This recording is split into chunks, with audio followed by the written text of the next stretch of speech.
Je me suis toujours considérée comme une épouse et une mère dévouée. Mon mariage n'était peut-être pas parfait, mais il était stable, prévisible, une sorte de refuge sûr dans le chaos de la vie.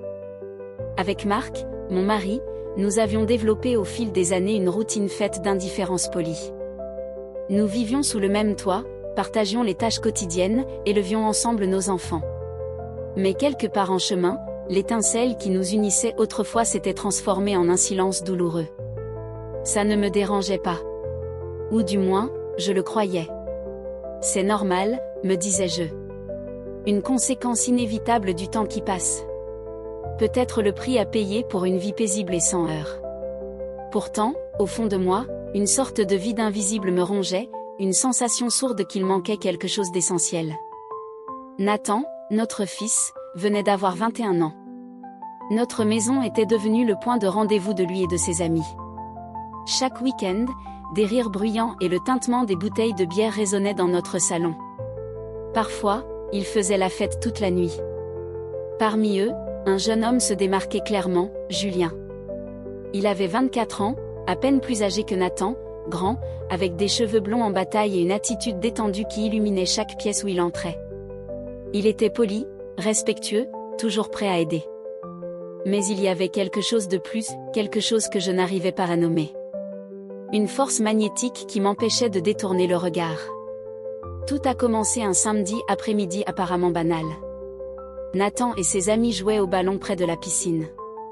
J'étais dans la cuisine à préparer des encas quand Julien est entré, trempé, torse nu, un large sourire au visage.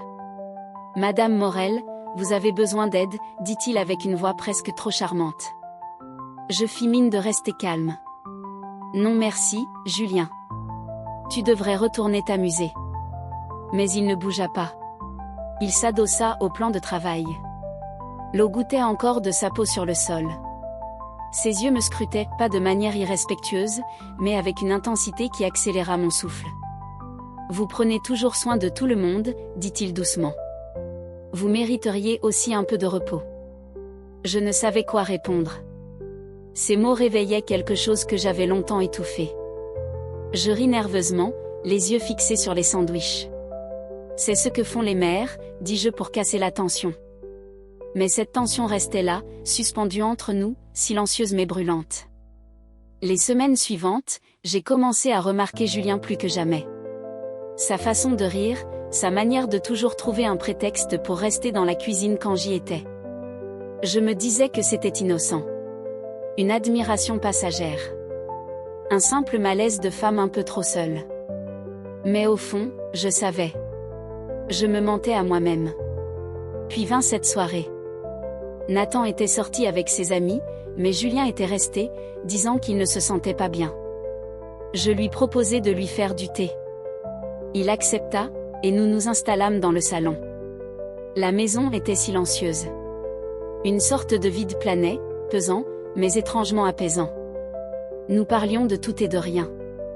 Puis, doucement, je me surpris à lui parler de mes inquiétudes. De ma solitude. De mes peurs. Des choses que je n'avais pas dites à Marc depuis des années. Et Julien écoutait. Vraiment. Son regard plongé dans le mien. À l'écoute, présent, attentionné. Quand je finis de parler, il attrapa doucement ma main. « Vous êtes une femme exceptionnelle, Madame Morel, murmura-t-il, presque dans un souffle. Vous méritez de vous sentir vivante. » Avant que je puisse réagir, il se pencha vers moi et m'embrassa. Un baiser doux. Chargé de tendresse. Et pourtant, d'une intensité que je n'avais plus ressentie depuis des années. Mon esprit me criait d'arrêter. De me lever. De fuir. Mais je n'y parvins pas. Pour la première fois depuis si longtemps, je me sentais vue. Désirée. Vivante. Puis la porte d'entrée claqua. La voix de Nathan résonna dans le couloir. La panique me submergea. Julien recula aussitôt, son visage soudain impassible. Je passai le reste de la soirée dans un état second. Incapable de croiser le regard de mon fils. Mais le baiser, ce baiser, restait là. Suspendu. Interdit. Et gravé. Dans les jours qui suivirent ce baiser, tout était différent. J'essayais de me comporter normalement, de maintenir la routine, préparer le petit déjeuner, trier le linge, faire comme si rien ne s'était passé.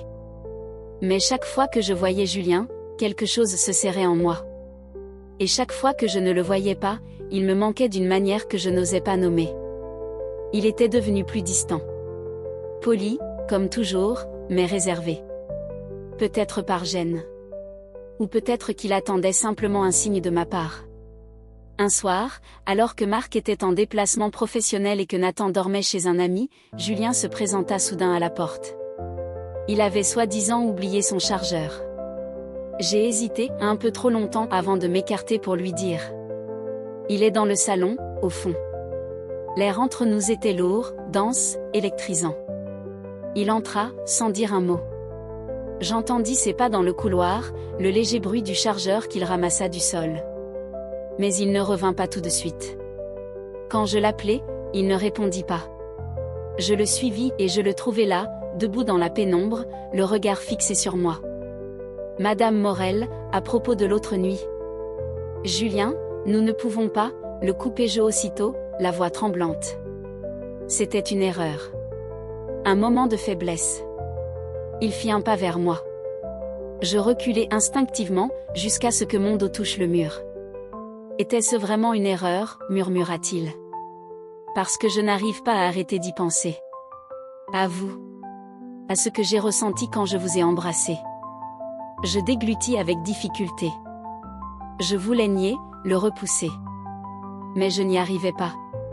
J'y pensais jour et nuit. Ma résistance se fissura quand il leva la main pour effleurer doucement ma joue, son regard profond, calme, sincère. Vous méritez mieux que cette vie, murmura-t-il. Vous méritez de vous sentir vivante. Désirée. Et à cet instant précis, les murs que j'avais mis des années à ériger s'effondrèrent. Je fis un pas vers lui. Nos lèvres se trouvèrent dans un baiser désespéré, affamé. Cette fois, il n'y eut ni hésitation, ni honte. Rien que de la passion brute, libérée. Ses mains parcoururent mon corps avec une ardeur que je n'avais pas connue depuis si longtemps ou peut-être jamais. Nous atterrîmes dans la buanderie. Le décor banal de mon quotidien domestique contrastait violemment avec l'intensité de ce que nous étions en train de vivre. Tout tomba, mon rôle d'épouse, de mère, de femme raisonnable. Je redevenais simplement une femme. Une femme désirée. Quand ce fut terminé, nous restâmes assis en silence. La réalité revenait peu à peu, lourde comme une chape de plomb. J'évitais son regard. La honte remplaçait lentement l'euphorie que j'avais ressentie quelques instants plus tôt. Ça ne doit plus jamais arriver, murmurai-je, plus pour moi-même que pour lui. Mais même en le disant, je savais au fond de moi. C'était un mensonge.